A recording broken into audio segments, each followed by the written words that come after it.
was late in the evening when I saw him, standing by the side of the road with a thumb outstretched and a hopeful look on his face. The hitchhiker seemed harmless enough, just a regular guy caught without a ride. It was a quiet stretch of road, and I was headed back to campus after visiting my parents for the weekend. I figured, why not do a good deed? I pulled over and rolled down the window. "Need a lift?" I asked. He nodded with a relieved smile and quickly hopped in. As we exchanged pleasantries, he introduced himself as Jack. He said his car had broken down a few miles back, and he'd been trying to get to the next town. As we drove, the conversation was easy at first. We talked about the usual things, weather, local news, and our backgrounds. But then, things took an unsettling turn. Jack started asking increasingly personal questions.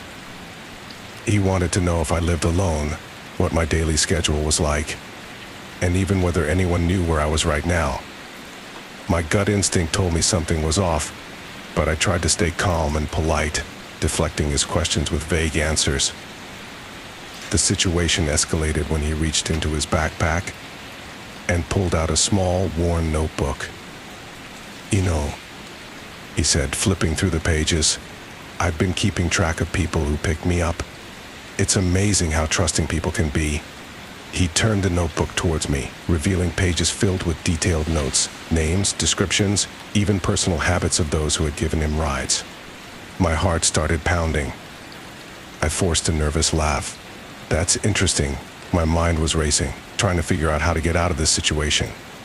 The road was still deserted, and the town he mentioned was several miles away. Then he leaned back, eyes narrowing as he studied me. "You seem like a smart person," he said, his tone suddenly serious. "You must know it's not safe to pick up strangers. You never know what kind of dangerous people you might run into." I tightened my grip on the steering wheel, desperately trying to keep my voice steady. "You're right," I replied. "It's really not safe for either party." I forced a smile, hoping to keep things calm. Jack chuckled, but there was no warmth in it. "Exactly. You never know who you might be dealing with." The atmosphere in the car was thick with tension. My eyes darted to the road, searching for any sign of civilization, but the darkness seemed to stretch endlessly. As we approached a slight bend, I spotted a gas station up ahead, its lights a beacon of hope in the otherwise desolate landscape. I made a quick decision. "Hey, I'm running low on gas," I said, feigning nonchalance. "Mind if we stop here?" Jack shrugged. Sure, I could use a break, but there was a flicker of something in his eyes, a look that sent a chill down my spine. I pulled into the gas station, heart racing. As soon as the car stopped, I grabbed my phone, pretending to check a message. "Oh, looks like I have to make a call," I said, trying to sound casual. "It'll just take a minute." Before Jack could say anything, I jumped out of the car and dashed inside the gas station. The clerk gave me a curious look as I quickly explained the situation, my voice barely above a whisper. "Please, can you help me? The guy in my car, something's not right." The clerk nodded, eyes widening in understanding. He discreetly picked up the phone to call the police, while I stayed inside, keeping an eye on Jack through the window. Jack was still sitting in the car, watching me with an inscrutable expression. I could see him fiddling with something in his bag, but I couldn't tell what it was. The minutes stretched into an eternity until the police arrived. They approached Jack, asking him to step out of the car. I watched from inside as they questioned him and searched his belongings. After a tense few moments, they led him away in handcuffs. One of the officers came over to speak with me. "You did the right thing," he said, his tone serious. "We found some concerning items in his bag, including a knife and more of those notebooks. It looks like he's been keeping tabs on a lot of people." My stomach churned at the thought. The officer continued, "We're going to take him in for questioning. You should be safe now, but it's a good reminder to be careful." I nodded, still shaken. As the police car pulled away, I couldn't shake the feeling of dread. Jack's parting words echoed in my mind, "You never know who you might be dealing with." I knew I was lucky to have escaped unharmed, but the encounter left me with a lasting fear of just how dangerous a simple act of kindness can be.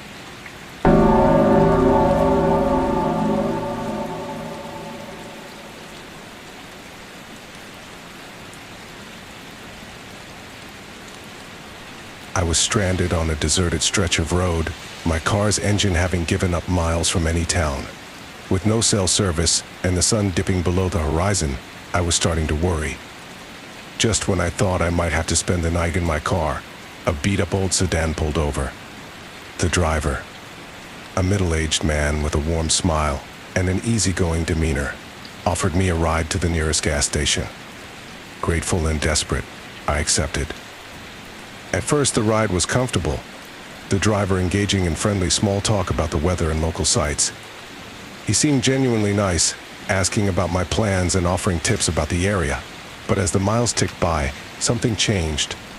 His questions became more personal, probing into my life in a way that felt invasive.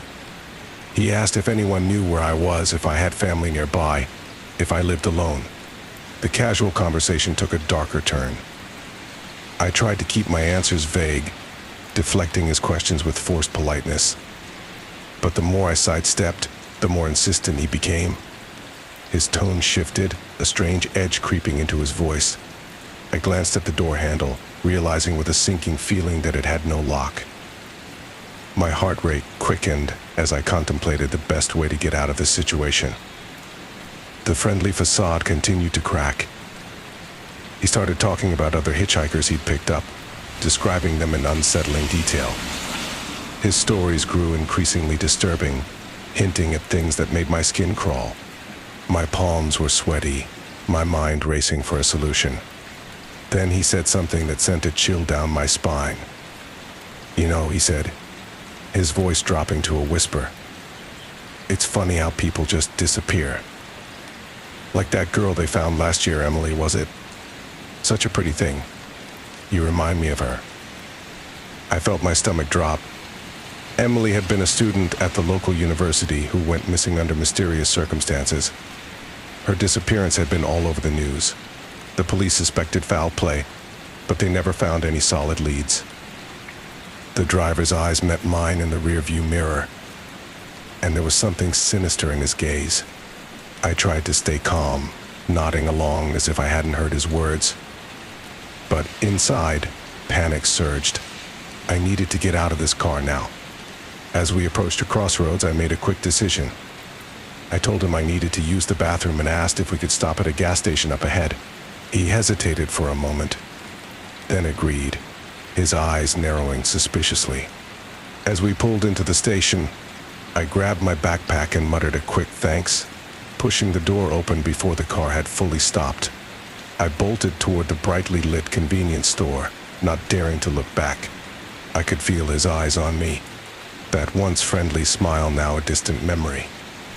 Inside the store, I went straight to the cashier and told him what happened. He nodded, glancing out the window. The sedan was still there, the driver watching me intently. The cashier picked up the phone, calling the police while I hid in the back. Minutes later, the driver sped off, tires screeching. The police arrived shortly after, taking my statement and assuring me they'd patrol the area. As they escorted me back to the station, I couldn't shake the feeling that I'd narrowly escaped something terrible. The police later confirmed my worst fears. The driver matched the description of a suspect wanted in connection with Emily's disappearance. They had found her body months ago, hidden in a shallow grave near where he picked me up. My blood ran cold as I realized I had been in the car with a killer, someone who had seen me as nothing more than his next victim. That once friendly smile now haunted me, a chilling reminder of the dangers lurking behind seemingly kind faces.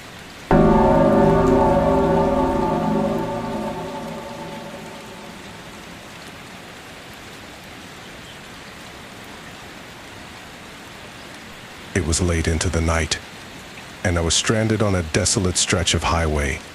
the moonlight barely piercing through the dense trees. My phone had died hours ago, and the only sound was the occasional rustling of leaves in the cool breeze. Just as I was beginning to lose hope, I spotted the headlights of a car approaching. Desperate for a ride, I stuck out my thumb and waited.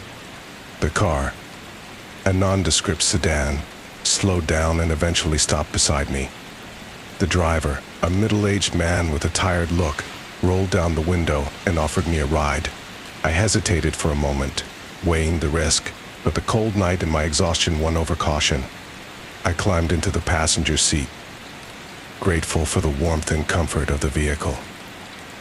As we drove through the darkened roads, I tried to make small talk to ease my anxiety.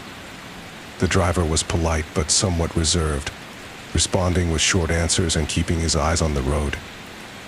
The conversation quickly dwindled, leaving me to watch the passing landscape through the window. My thoughts began to wander, and I couldn't shake the feeling that something was off. To distract myself, I pulled out my phone, which had miraculously charged enough to turn on. I browsed through some news headlines to pass the time. The first few articles were mundane, but then a breaking news alert flashed across the screen. Breaking: serial killer on the loose, hitchhiker abductions increasing. My heart pounded as I read the chilling details. The article detailed a disturbing pattern of abductions involving a serial killer who posed as a friendly driver to lure hitchhikers. The most horrifying part was the description of the suspect's vehicle, a sedan of the same make and model as the one I was in. The police had even released a sketch of the driver, and the resemblance to my current chauffeur was strikingly close. The news report included harrowing accounts from survivors who had managed to escape, describing narrow escapes and close encounters with the suspect. One survivor had narrowly avoided being kidnapped when they noticed the driver's increasingly erratic behavior and managed to flee at the last minute. The thought that I could be in the same situation sent a shiver down my spine. My hands trembled as I reread the alert, trying to process the terrifying reality. I glanced nervously at the driver, who seemed completely unaware of the news or its implications. His expression was calm and focused on the road, but every now and then, he would cast a sideways glance at me, which only heightened my anxiety. Panic began to set in. I needed to think quickly. The nearest town was still miles away, and there were no other vehicles in sight. I had to come up with a plan. Trying to remain calm, I decided to feign an interest in the driver's background to gather more information. "So have you been driving this route long?" I asked, trying to sound casual. He glanced at me briefly before returning his gaze to the road. "Just a few years. It's a quiet stretch, not many people out here." I forced a smile and nodded, all while keeping an eye on the surroundings. As we continued driving, I noticed the road seemed to be leading further into the woods, away from any signs of civilization. My heart raced as the thought of becoming another statistic crept into my mind. Suddenly, I spotted a small diner with its lights on, a rare sight in this remote area. It was a beacon of hope, and I knew I had to act fast. I needed to find a way to get out of the car without alerting the driver. Actually, I think I left something in the back seat. "Can I check?" I asked, trying to sound nonchalant. Without waiting for a response, I quickly reached for the door handle and, with a swift motion, pushed it open. The car was moving at a decent speed, and the wind rushed in as I struggled to maintain my balance. My heart pounded as I scrambled out, rolling onto the shoulder of the road. I lay there, dazed and terrified, as the car screeched to a halt. I glanced back to see the driver's silhouette against the headlights, but he didn't seem to be coming after me. Ignoring the pain from my fall, I scrambled up and sprinted toward the diner. Bursting through the doors, breathless and panicked, I told the staff what had happened. They immediately called the police, and within a short time, officers arrived to take my statement and search for the car. The driver was never found that night, but the police assured me that they would continue the search. I stayed at the diner until dawn, too shaken to return to the road. The experience left me with a deep-seated fear of hitchhiking and a heightened awareness of the dangers that can lurk behind a seemingly kind offer of help.